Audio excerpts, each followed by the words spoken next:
Hello and welcome to the Monroe Method Clancast. I am Jason Monroe, and this is an episode where we're hitting double figures. It's episode 10.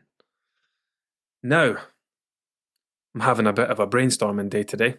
I've written down on my piece of paper all my stuff I need to do this week before I go off to the caravan for the weekend. And I am going to churn out a few podcast episodes, and they're going to be very specific.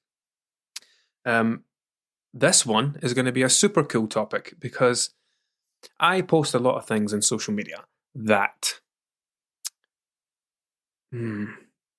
not hate. I'm not going to say they get a lot of hate, but they get a lot of kind of negative responses. And I don't know what it is people are trying to do. I don't know if they're trying to annoy me or upset me or they think they're hurting my feelings or something.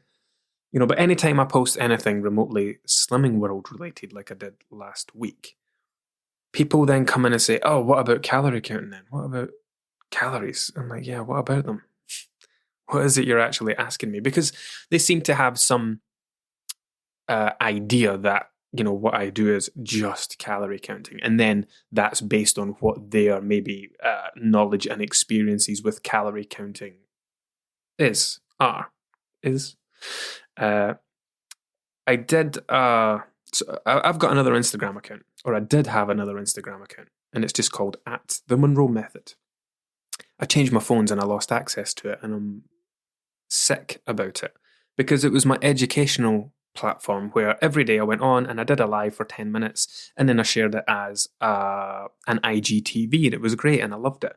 And in this episode, one of the most watched ones, I basically said that calorie counting doesn't work, and people lost their minds because that's what they think I do. That's what they think I do with everyone. It's just calorie counting.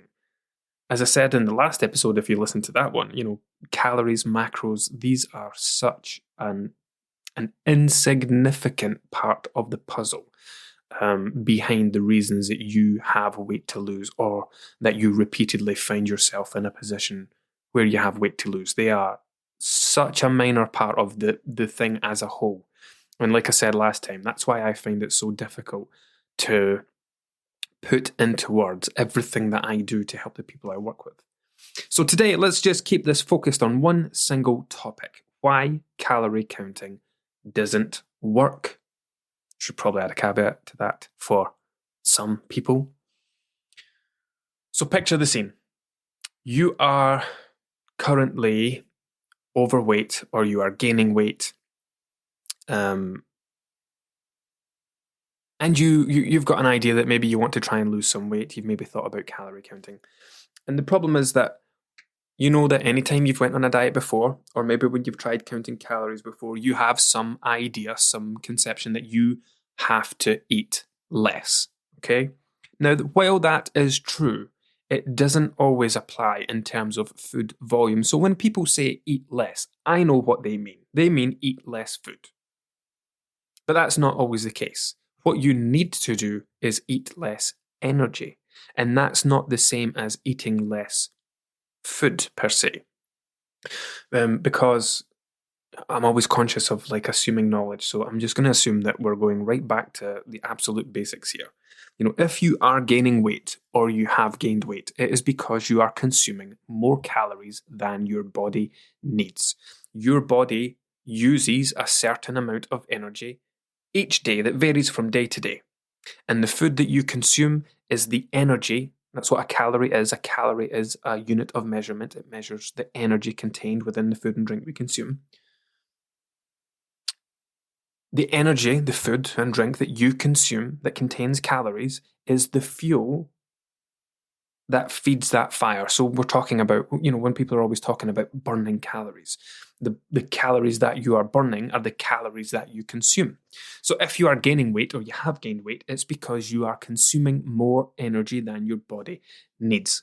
I said to a friend recently, because he's a friend, he couldn't understand why his weight wasn't coming down. He says, I barely eat, I hardly eat all day. I don't eat at breakfast. I have a sandwich for my lunch, maybe a packet of crisps, and then I have my dinner.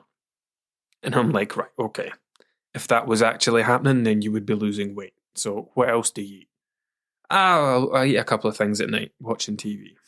I'm like, yeah, you must be eating loads of stuff in front of the TV. And he's like, well, yeah, it can be. And what I explained to him was, you are eating like an Olympic athlete to sit on the couch and watch Netflix. Now, eating to fuel a marathon, it should be a physical marathon, not a Netflix marathon. But that's, jokes aside, that is essentially what people do. They consume an amount of energy that exceeds their amount of activity. That's what it is. You are eating like someone who is doing, burning 3,000 calories a day, while you're actually burning 2,000. Okay, and that's what we call a calorie surplus. And a calorie surplus over time leads to fat gain. That energy has to go somewhere. If you put petrol in your car, the only way that you can get rid of the petrol in the car is to drive it. Nothing else can happen. If the car sits there, the petrol just sits there.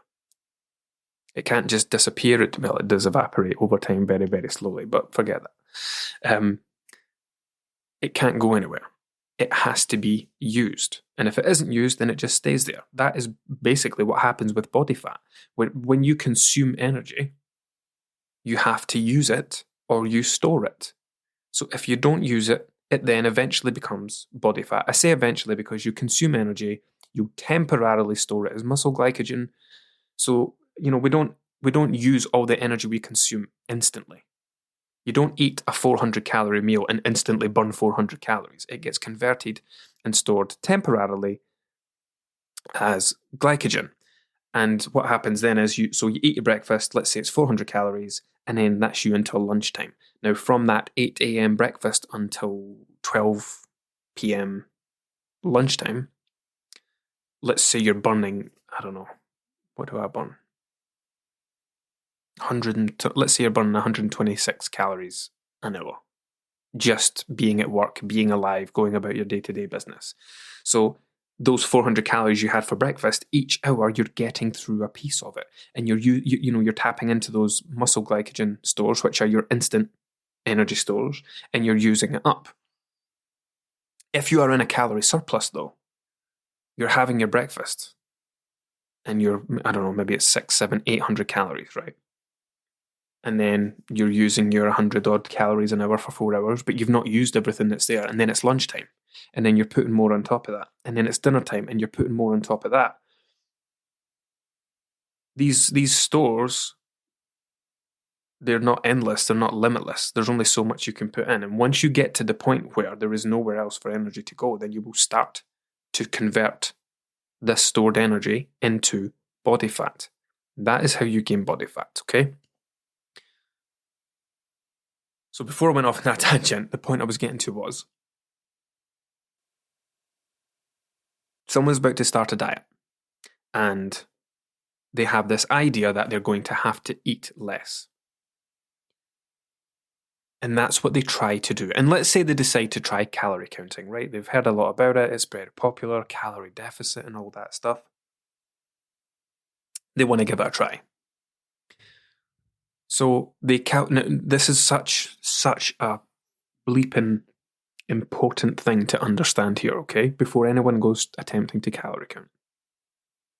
People don't get this at all. Let's say that you are burning 2,000 calories a day. You're not necessarily overeating, you're not intentionally binging or, snacking excessively. You are just hungry pretty frequently. So you have your breakfast, a couple hours later, you're hungry. So you have a snack, then it's lunchtime. A couple hours later, you're hungry again, so you have a snack. And then it's dinner time, and then the same again at night.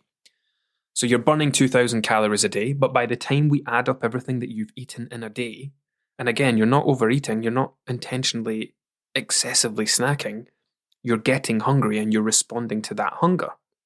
And you get to the end of the day, and you've had 2,600 calories. 600 more than you needed. And the only reason that's happened is you've been hungry, you've responded to that hunger. You're consistently gaining weight. People in that position then can't understand how they are going to possibly eat less when what they are eating they already need to resolve that hunger. And that's where this idea of, well, to diet, to be able to lose fat, I'm going to have to starve myself. I'm going to have to make myself more hungry than I am in an effort to eat less. And that's not how we need to approach things at all. Because if someone is hungry frequently, there is probably an issue with the quality of their diet. So I'm sure I've probably banged on about this in every episode so far, but when it comes to macros, macronutrients, protein, carbs, fats, protein is the most satiating. I don't want to be patronizing, but satiating means filling, in case anyone doesn't know. Protein has the highest satiety rating of the three macronutrients, meaning that it will fill you up fastest for longest. Okay? And one of the biggest problems that we have in the UK, two of the biggest problems in the UK, fiber isn't a macronutrient per se, but you can kind of count it. Fiber has a similar effect to protein in terms of promoting fullness and satiety. The kind of recommended daily levels for fiber is around 30 to 50 grams a day for adults in the UK. That's considered a healthy range in order to stave off future disease, keep a healthy digestive system, and many other things. The average intake in the UK is 15 grams per day. Now, that's the average, okay? Now, whenever anyone talks about the average, you always have to keep in mind that there are people consuming more than that, yes, but there are also people consuming less than that. One of the things that I say to my guys when we're working together is that when they work through the information in the introduction, we have a section dedicated to fiber. And I kind of give the recommended levels for everyone. So the recommended level for 2 to 5 year old children is 15 grams plus per day. So that just gives you some kind of context on what level most adults in the UK are operating at if 15 grams a day. I think it was 15 in women and 18 in men, or it might have been the other way around, I forget exactly. But on average, adults compiled together, it was 15 grams a day. So we have low quality, unsatisfying diets. I don't know what the stats are on protein. All I can say is from my experience that no one is ever eating enough protein. Most people I work with will come in, I will tell them what, so in case you don't know, the RDA, the recommended daily allowance, I hate that bloody term, is it a recommended daily allowance? Or is it an RDI, recommended daily intake? It might be an RDI. Anyway, there is a bare minimum level that we should be aiming for in order to avoid deficiency. Now, if you think about that, that is absolutely scraping by on the bare minimum. So that's 0.8 grams per kilogram of body weight. I don't get anywhere near that because that's survival numbers, and we're not about just surviving. I want my guys to be thriving, especially in a calorie deficit when protein becomes more important because we need it to help us retain muscle mass whilst maintaining a calorie deficit. Topic for another time.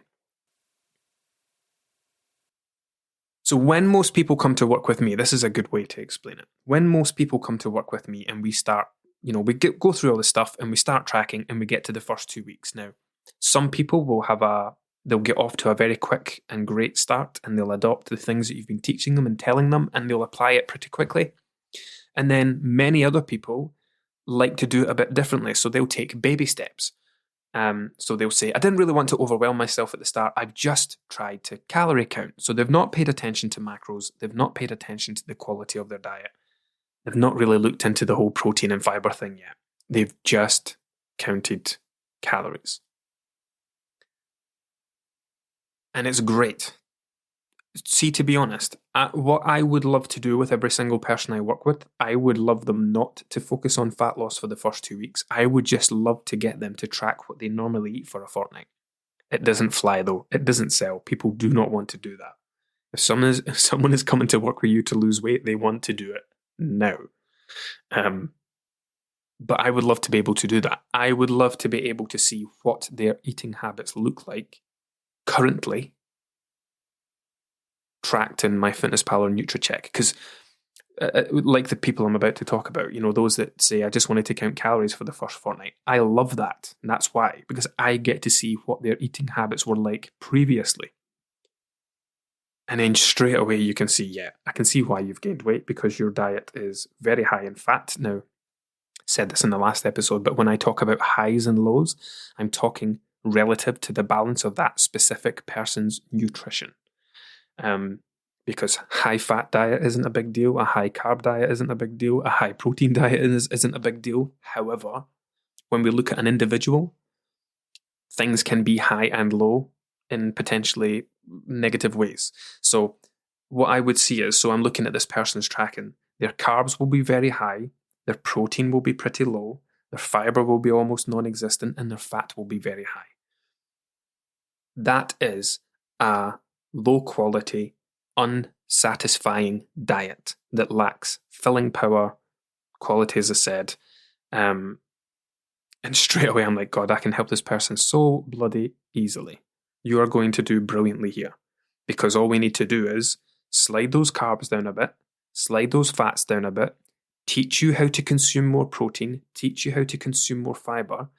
And when we do that, not only will you start to feel fuller, not only will you start to fill up on less food, not only will you stop snacking in between meal times, your calories are also going to come down. And that's how we stick to a calorie deficit. So if you most people do have high protein, high carb, high fat diets, okay? And it's fat where most of the calories come from, because there are 4 calories in a gram of protein and in a gram of carbohydrate. There are 9 calories in a gram of fat. That's why it's so easy for things like olive oils, vegetable oils, butters, cheese, etc. Higher fat, full fat yogurts. That's why it's so easy for such small amounts of these to take up so many calories. That's why there's so many calories in chocolate. And, when we're talking about tablespoons of olive oil and stuff, it looks like nothing, but it's what we call energy dense, meaning it's dense with energy. It contains a lot of energy in exchange for very little. So if you imagine, for every 10 grams of fat there are in your diet, that's 90 calories compared to 10 grams of carbohydrate at 40 calories. Much of the time when I'll be working with people inside the one-to-one group, during their time with me, someone might have a pretty high fat diet, and it's not an issue when there's balance in the rest of their diet. So their protein is fine, they're consuming plenty of fiber. Remember, just to clarify, I don't just want people eating fiber. The purpose of me giving my guys a fiber goal is that it also comes with the encouragement that the fiber goal should be met mostly with plants, fruits, vegetables, nuts, seeds, legumes, etc. Because we're not trying to just eat fiber, we're trying to get the nutrients contained within the foods that have fiber.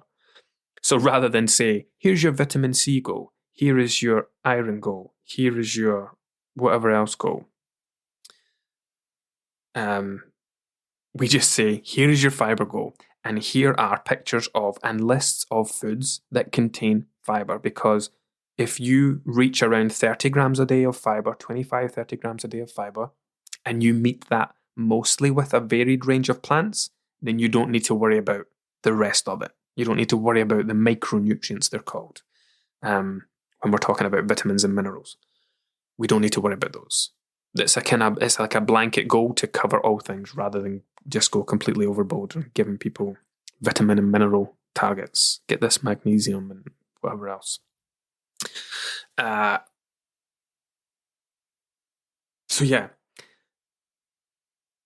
I can see straight away when we do this first check-in with people that just calorie count how unsatisfying and unfilling their diet is, and you can completely understand why they've been over-consuming. Because you could be listening to this right now. How many times have you had your dinner and been hungry an hour later? You think there's something wrong with you. How can I possibly be hungry? I just had my dinner. But you are. And it's not that there's something wrong with you. It's that your dinner was a plate of pasta. There was no protein involved. You didn't have any vegetables through it. It was just a plate of pasta with sauce. And yes, you managed to stuff yourself full at the time and your stomach felt pretty full. However, Once your stomach emptied and your body starts digesting that and it understands that, yep, there was nothing in here promoting fullness, let's tell them we need more food again. We need more sustenance. So yeah, fullness is not just about filling yourself up at the time.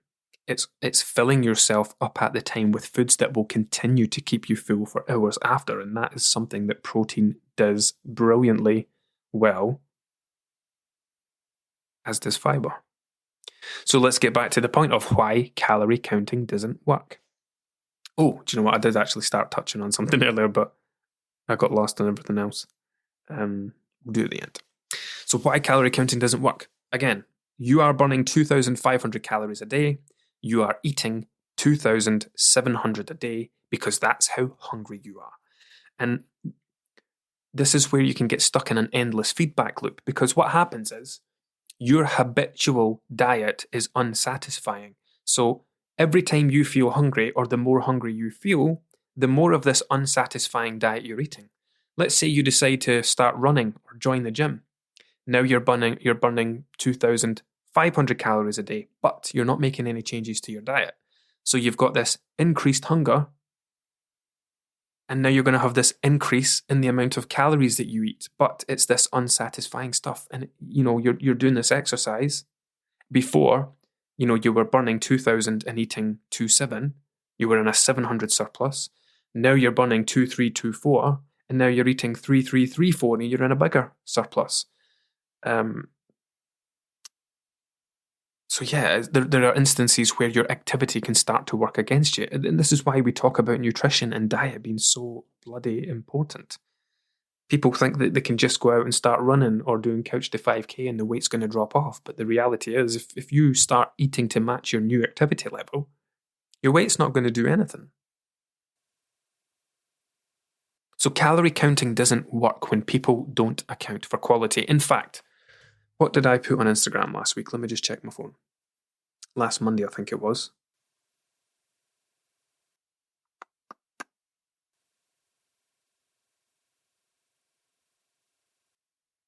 There it is. Calorie counting only works when you play the quality game as well as the numbers game.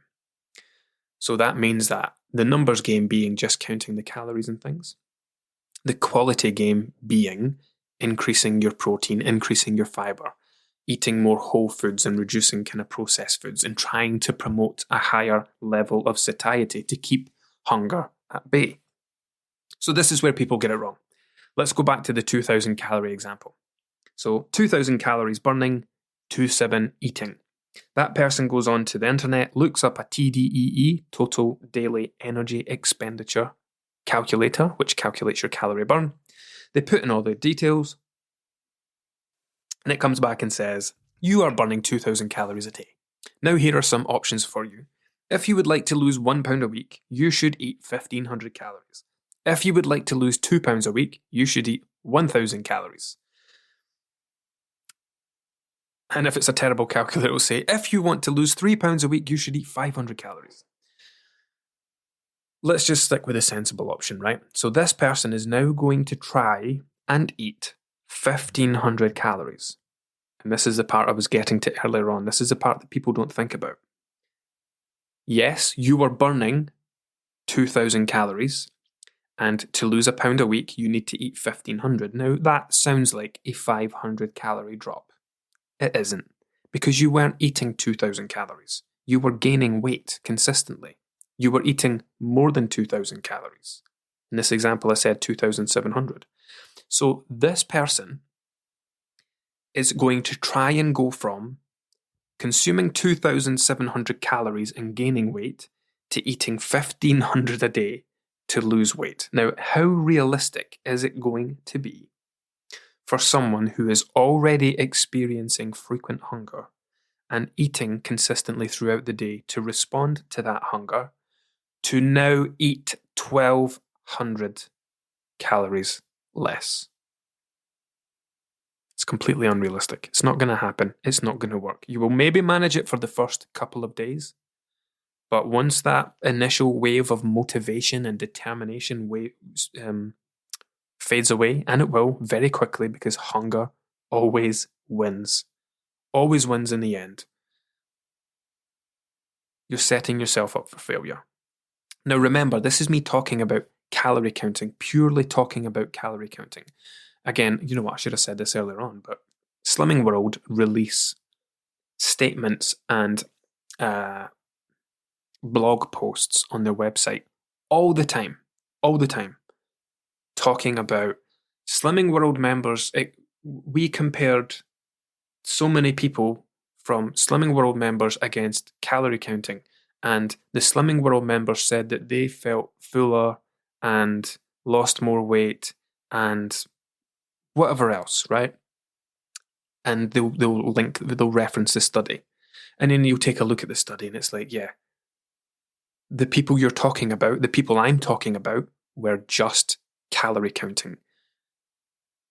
Basically just trying to eat less. So this is where Slimming World gets very, very, very sneaky, because they're capitalizing on what people don't understand about calorie counting. So when they say that, they're not talking about people that are calorie counting and eating enough protein and eating enough fiber and looking after the quality of their diet. They're comparing Slimming World members to people that are just trying to eat less than their already unsatisfying diet, which is a disgustingly unfair comparison, because people on Slimming World, as terrible as the plan is for most people, it does promote satiety. It does promote eating in a balanced way, and it does promote improving the balance and the quality of your diet. That goes without saying. I think someone left a comment on my post about, what it is that Slimming World does versus what I do, and I said, there's not really anything wrong with the food that they encourage you to eat. It's the language that they use, the way that it's done, the fact that they want you to be a return customer for the rest of your life, how much crap you're fed, how much misinformation there is. The food itself is very similar to the things that I would encourage people to eat. But it's the way that it's delivered that is so incredibly, scarily, worryingly damaging. Anyway, don't want to make this episode about that. But yeah, they release these statements all the time trying to put down calorie counting by comparing it to Slimming World. And it's an unfair comparison entirely. So, when it comes to calorie counting, an example I'll use quite a lot is,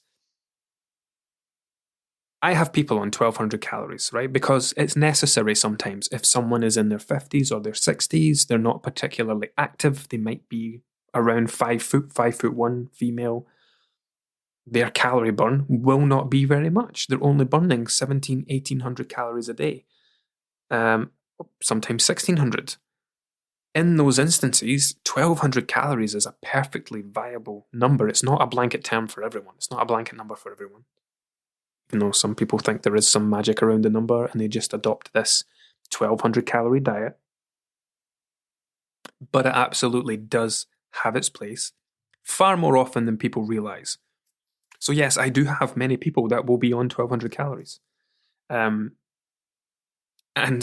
they will, based on the support and guidance and information that I provide, these people will have breakfast, lunch, dinner, and snacks on 1,200 calories and end the day satisfied. Now, that might not sound like a big number to you, and it doesn't need to. It's a number for them based on their energy needs, okay? That 1,200 calories is resolving their hunger. They are making it to the end of the day pretty happy with what they've had. Remember, I am teaching people to live within their body's means, to eat in a way that both fuels and satisfies them and supports their health and their weight maintenance in the long term. Some people will be on 1,200, some people will be on 2,000. It's completely individualized and tailored to the person and their circumstances. So remember that. How many calories someone else is on is of absolutely no relevance to you at all. So I have people on 1,200 calories that are having breakfast, lunch, dinner, snacks, even a supper. I put together a day of eating at 1,200 calories in a live chat that I did one day. Bran flakes for breakfast, Tuscan bean soup for lunch, some kind of chicken and vegetable dinner. There were snacks and fruit in between, and then there was even like half a tub of Halo Top at the end. A full day of eating at 1200 calories. And the protein was like 90 grams, the fiber was like 42 grams. So it can be done once you learn and understand how. And at the same end of the scale, think about a Domino's pizza. Less than half of a Domino's pizza would be 1200 calories, depending on the pizza.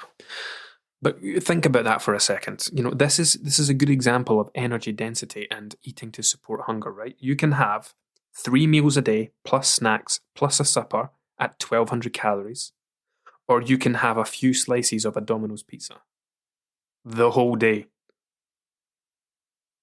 And it's a great example of diet quality. There's nothing wrong with a Domino's pizza, by the way. I'm just using it as an example to show you that you could have an entire day of eating for 1200 calories, or you could have 3 slices of pizza and be hungry the rest of the day once the pizza's worn off. So we can't just play the numbers game. I remember years ago somebody telling me, I'm doing this new diet. It's 1200 calories a day, but you can eat whatever you want. It doesn't matter what you eat, you'll still lose weight. Oh, great. So they eat chocolate and crisps and a couple of biscuits, and then the calories run out, and then they're fucking starving. It's great on paper, but not when it comes to real life and trying to stick to it. So this, in a nutshell, is why calorie counting doesn't work for most people. Because, and I want you to remember this part because it's the very, very important part. If your current diet, remember, diet being the things that you are currently eating, drinking, not doing, because that would be exercise, but the things that you're currently eating and drinking, right? Everything that you eat in a day, everything that you drink in a day, this coffee that I've got sitting here that I'm having right now, these things are part of my diet. My diet being the foods and drinks that I habitually consume. People often think of diets as just being something you do for a little while to lose some weight, and then going back to normal, but that normal is your diet. So if someone is gaining weight, it's because they have a diet that exceeds their body's needs. And it's leading to weight gain because they're burning 2,000, eating 2,700. Now, the whole just eat less thing, the whole just count calories, just eat less, this is the part I want you to remember. You cannot take a weight-gaining diet and scale it down to achieve weight loss. Meaning, if you are that 2,700 calories a day person, you cannot take those exact same foods and drinks and scale them down to 1,500 to lose weight, because your hunger will go through the roof. Things have to change. The balance of your diet has to change. The quality of your diet has to change. And it works the same in the opposite direction. You cannot take a weight loss diet and scale it up the way to achieve maintenance, because you would explode. I've got a few people checking in this week that have reached their goal weights. It's great. I'll do their check and I'll get to the bottom. Now they'll just be like, yeah, so I'm happy now. How do I stop losing weight? And it's like, yeah, so what we do is we're going to gradually change things and increase back up.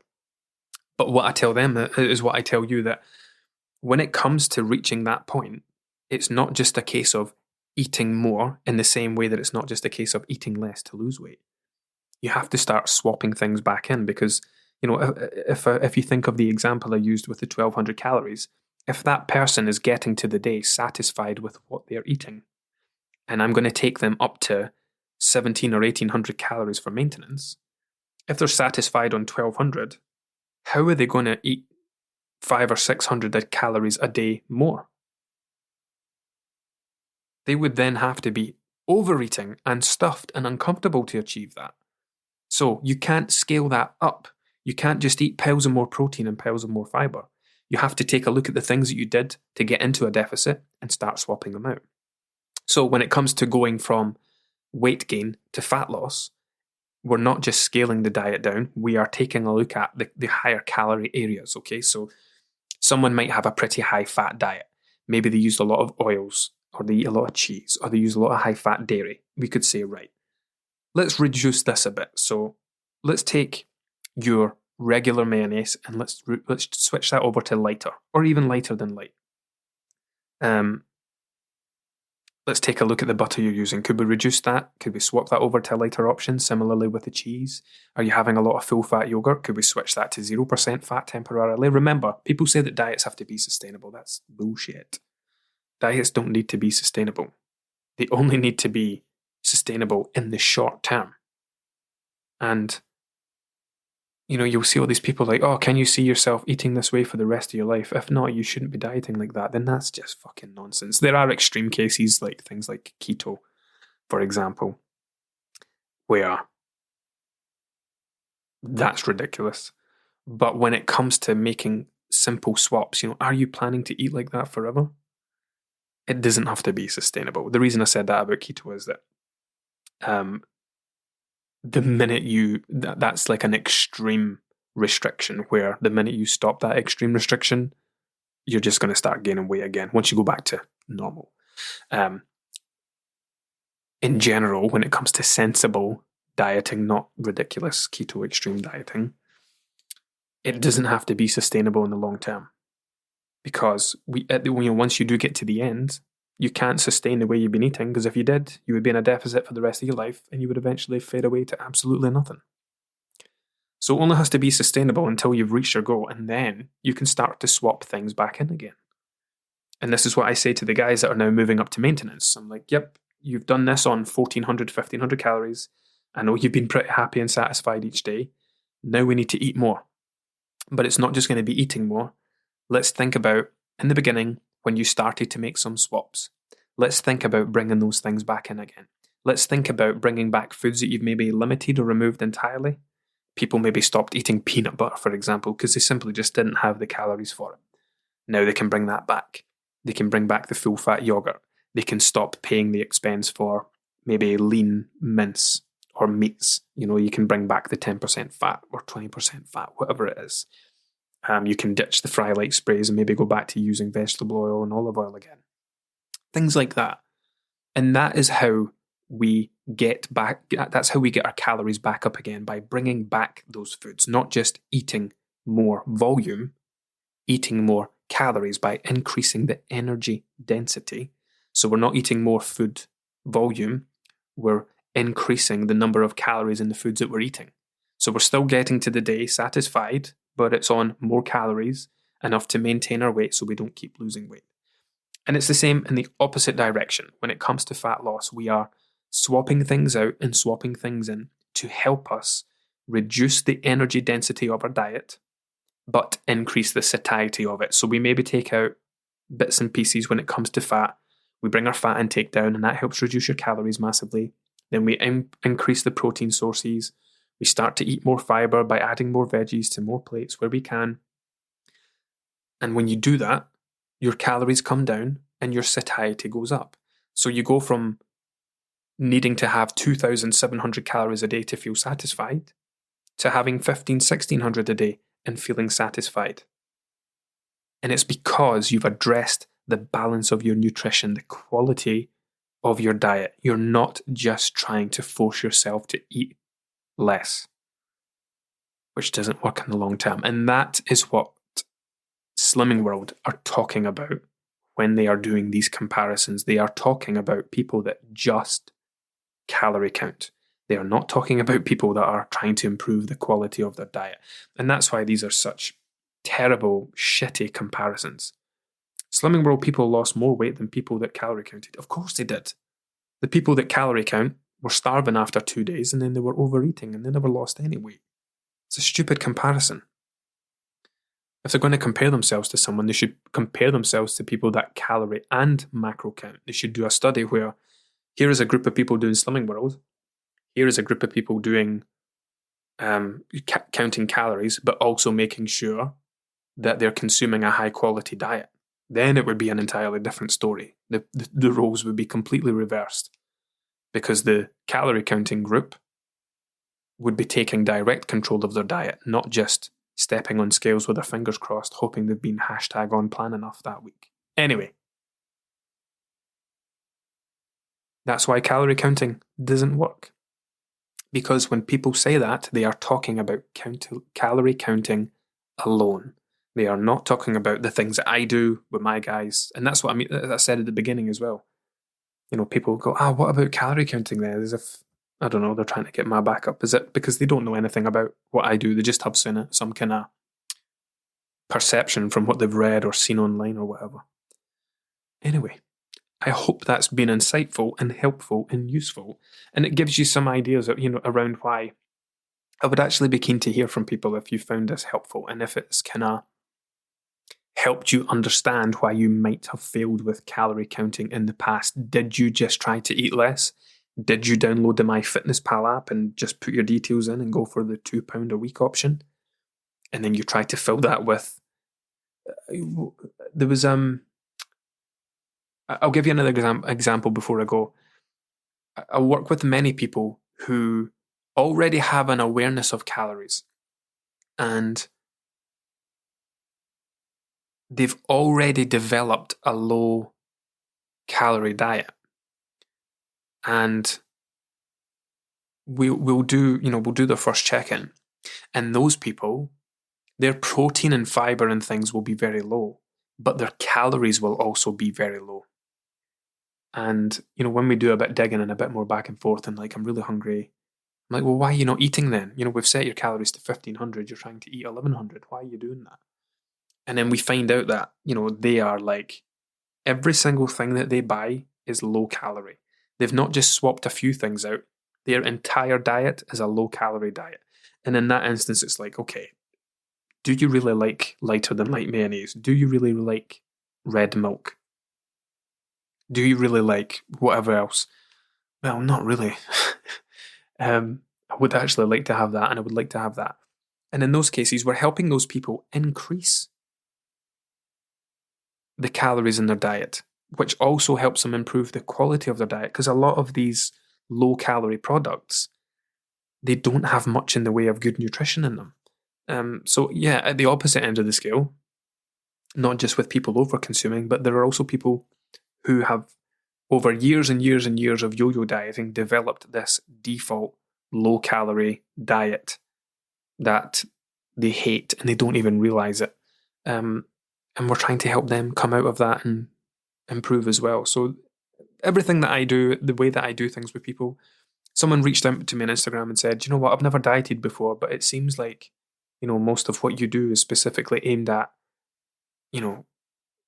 serial yo-yo dieters. And I went, yeah, it is pretty much aimed at that. However, if you have never dieted before, then my goodness, you are going to do brilliantly, because when you don't have years of diet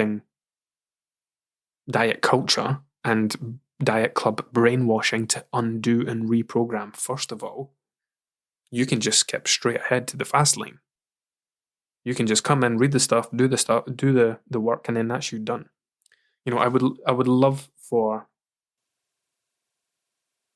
people, I call them, I think I said this in the last episode, I call them blank canvases. People that have, they know bits and pieces, they've read stuff online, they've seen stuff in the papers, they have some ideas about sugar and carbs and fats, but they've never really taken much of it on board. They've never really delved into it.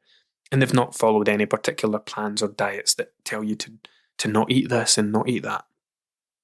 And they just come in, they accept that you know what you're doing, you know what you're talking about, you're qualified to do so.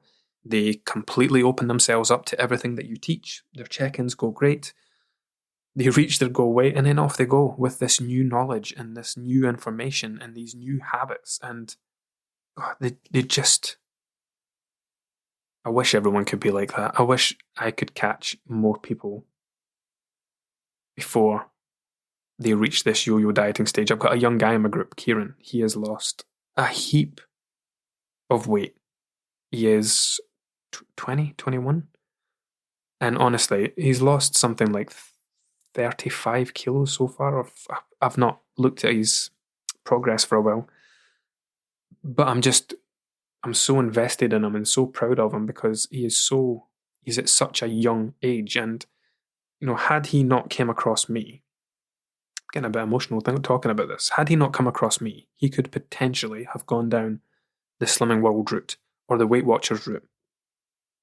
And what might the rest of his life look like as another unsuccessful Slimming Club member? You know, how much of the rest of the, you know, he's got his whole life ahead of him. How much of the rest of his life would have been spent in meetings and chasing weight up and down and all that crap, completely ruining his relationship with food?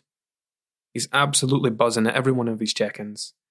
His progress is just insane. And once he does reach whichever goal he has in mind, he has spent all of the time with me becoming a version of himself that is never going to have to worry about his weight, eating, drinking, etc. in the future. Anyway, we'll wrap that up there. Yeah, I would like to know, reach out to me. Drop me an email, jason@monroenutrition.com. Instagram. I can't get on the Monroe Method one. I'm trying to recover it, but it's not happening because Instagram or Facebook, it is that owns them, are very slow at getting back to me.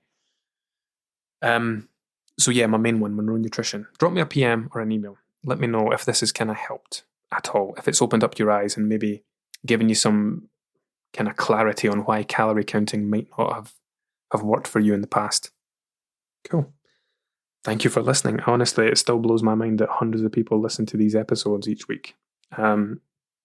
See you next time for number 11.